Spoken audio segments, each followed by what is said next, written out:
নমস্কার, অ্যাস্ট্রোলজার জাহ্নবী চ্যানেলে সকলকে স্বাগত। আজকের বিষয়বস্তু আমাদের জীবনে কোন ক্রিয়ার উপর ফোকাস থাকা উচিত, আমাদের কোন ক্রিয়াটা আমাদের করা উচিত সেটা নিয়ে আলোচনা করব। প্রত্যেককে বলবো, যদি আমার অনুষ্ঠানটি আপনাদের ভালো লেগে থাকে অবশ্যই লাইক করবেন, শেয়ার করবেন, সাবস্ক্রাইব করবেন আর বেল বাটনটা প্রেস করতে ভুলবেন না, যাতে আগামী দিনে নিত্য নতুন এপিসোডগুলো আপনারা পেয়ে যেতে পারেন। চলে আসি মূল বিষয়বস্তুতে। আমাদের জন্মকুণ্ডলিতে 9টা গ্রহ থাকে। এই 9টা গ্রহের মধ্যে রবি বিশাল বড় একটা পার্ট বা বিশাল বড় একটা ফাংশন নিয়ে থাকে। আমরা সকলে জানি রবি মানে মান, যশ, খ্যাতি এইগুলোকে মেনশন করে থাকে। কিন্তু আমাদের 4টে ক্রিয়া কথা থাকে, যেমন ধর্ম, কর্ম, কাম আর মোক্ষ। আবার বলি, ধর্ম, কর্ম, কাম এবং মোক্ষ। আমাদের 4 ধরনের মানুষ হয়ে থাকে। এই রবির অবস্থান থেকে 4 ধরনের মেন্টালিটি আমরা দেখতে পাই। কি দেখতে পাই এইটা শুনে নাও। জন্মকুণ্ডলিতে রবি যদি 1, 5 এবং 9 নম্বর ঘরে থাকে কারো, জন্মকুণ্ডলিতে রবি যদি 1, 5 এবং 9 নম্বরে থাকে, সেই জাতকের মধ্যে ধর্মের প্রবণতা প্রবল থাকে। তাদের মধ্যে টাকা ইনকাম করার প্রবণতা প্রচুর যেমন থাকে, কিন্তু সৎ পথে। তারা ভাবে আমি যে টাকাটা ইনকাম করব সেটা সৎ পথে হয়, মানুষকে ক্ষতি করে না হয়, এবং সেই টাকা থেকে যেন মানুষকে আমরা কিছু উপকারও লাগাতে পারি, এবং তার মধ্যে একটা ন্যায় নিষ্ঠাপরতা থাকে, এবং সে যে কোনো কিছু সবার সামনে প্রকাশ করে দেয়, বলে দেয়, এবং সকলের সতের সপক্ষে থাকে। এই ধরনের জাতকরা যাদের লগ্নে রবি থাকে বা পঞ্চম স্থানে বা নবম স্থানে রবি থাকে, তাদের মধ্যে বাবার ব্যবসা বা বাবাকে সামলানো বা বাবার প্রতি একটা আন্তরিকতা প্রবল থাকে।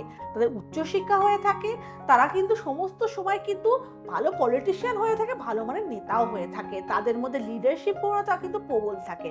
আবারও বললাম, তাদের মধ্যে সবসময় মেন্টালিটি থাকে ধর্মের পথে চলা, অর্থাৎ অর্থটা যখন তারা ইনকাম করে ভাবে সৎ থাকবো, চরিত্রবান থাকবো, তার সঙ্গে সঙ্গে অর্থ ইনকাম করবো। তারপরে জ্যোতিষশাস্ত্রে বলা হয় 2 নম্বর ঘর এবং 6 নম্বর ঘর এবং তার সঙ্গে 10 নম্বর ঘরে যদি কারো রবি থাকে, সেটাকে বলে কর্মের কারক।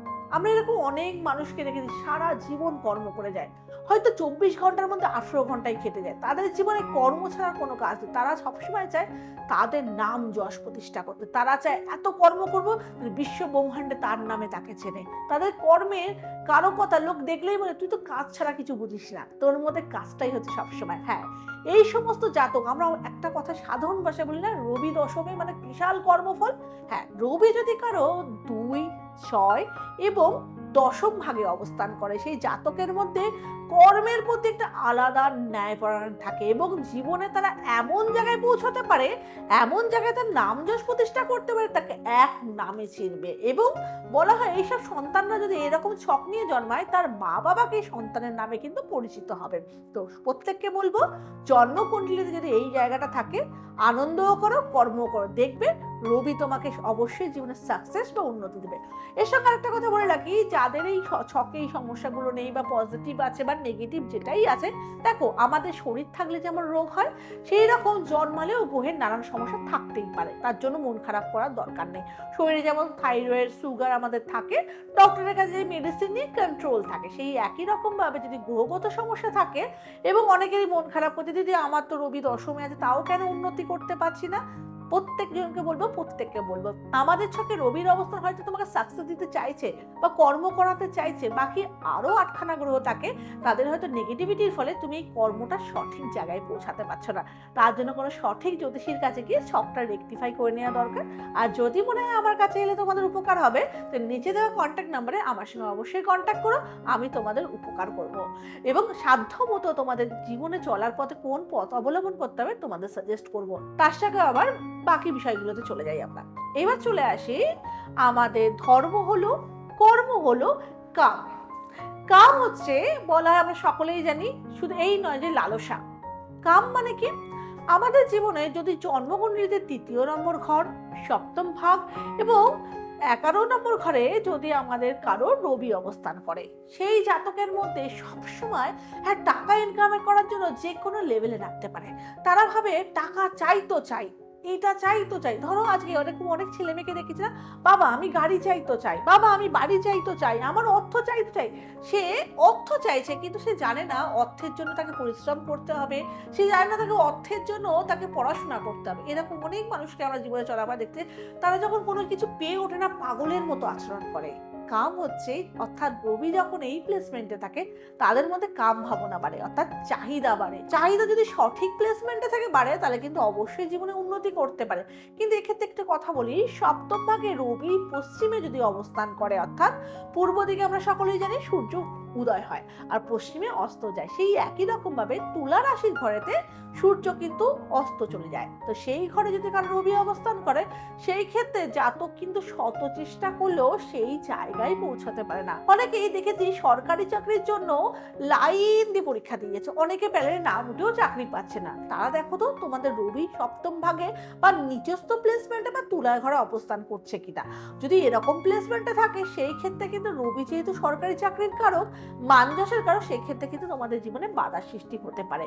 এই জন্য ট্যালেন্টেড ব্যক্তিও অনেক সময় চাকরি পেয়েও ওঠে না, এবং কম ট্যালেন্টেড ব্যক্তি যাতে চাকরি পাওয়ার কথা হয় না কিন্তু রবির প্লেসমেন্ট তাকে চাকরি অবধি পাইয়ে দেয়। তাই প্রত্যেককে বলবো, জাহ্নবীদের পরামর্শ রইল সঠিকভাবে গ্রহের প্রতিকারটা করে নেওয়া দরকার আছে। সমস্যার সমাধান বা সমস্যার কারণ আমরা তো ইউটিউবে বলছি, তার সঙ্গে কিন্তু সমাধানটাও কিন্তু করে নিতে হবে আমাদের কাছে এসে। তারপরে হচ্ছে এটা তো কাম গেল, ধর্ম কর্ম কাম, এবং মোক্ষ। মোক্ষ মানে হচ্ছে যদি কারো রবি জন্মকুণ্ডলীর চতুর্থ ভাগে, অষ্টম ভাগে আর দ্বাদশ ভাগে থাকে, এইসব জাতকেরা একটু অন্যরকম হয়। কেমন হয়? মোক্ষ মানে বুঝতে পারছো, তারা সমাজ থেকে একটু বিচ্ছিন্ন। তারা কখনোই সমাজের পরোয়া করে না। তারা ভাবে এই মানুষটার উপকার করব মানে উপকারই করব, এই মানুষের সেবা করবো মানে সেবাই করব। তারা সমাজ থেকে নিজেদের না থাকে লোভ, না থাকে লালসা, না থাকে সংসার, না থাকে কোনো কিছুর উপর মোহ। এরা যেমন দুঃখে দুঃখ পায় না, তেমন আনন্দেও এরকম উৎফুল্লিত হয় না। এরা ভাবে আমরা জীবনে জন্মেছি যখন একটাই লক্ষ্য, আমাদের কিন্তু অন্যের হয়ে কিছু করে যেতে হবে, সমাজের হয়ে কিছু করে যেতে হবে। এরকম যদি কারো জন্মছকে থাকে তারা কিন্তু এই জায়গাটা কিন্তু দেখিয়ে নিতে পারো, ঠিক করে নিতে পারো। প্রত্যেককে বলবো আমাদের কর্ম কিন্তু রবির অবস্থান থেকে নির্ধারিত হয়, আরো গ্রহের অবস্থান থেকে হয়, কিন্তু রবি বিশাল বড়। কারণ আমরা ছোটবেলায় একটা পড়াশোনা করেছি, ছোটবেলায় পড়েছি লাইফ সায়েন্সে, আমরা বলি অভিযোজন। অভিযোজন মানে আমরা যে পরিবেশে যাই সেই পরিবেশে ভারসাম্য বজায় রাখি, সেই পরিবেশে নিজেকে কিন্তু আমরা মানিয়ে নিই, নিজেকে তৈরি করে নিই। সেই একই রকম ভাবে যদি সূর্য যদি আকাশে না থাকে, বলে আমাদের প্রাকৃতিক ভারসাম্য নষ্ট হবে। আর সূর্য হচ্ছে আমাদের জীব জগতে চলমান মানুষের অগ্নিক তত্ত্ব, মানে আমাদের শরীরে পঞ্চতত্ত্ব থাকে, অগ্নিকারক তত্ত্ব।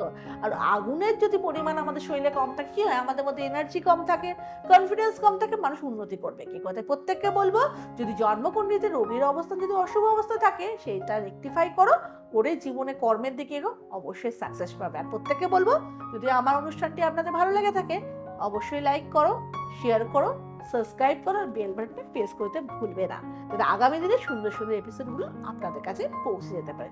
সকলের মঙ্গল হোক, সকলে ভালো থাকুন। নমস্কার।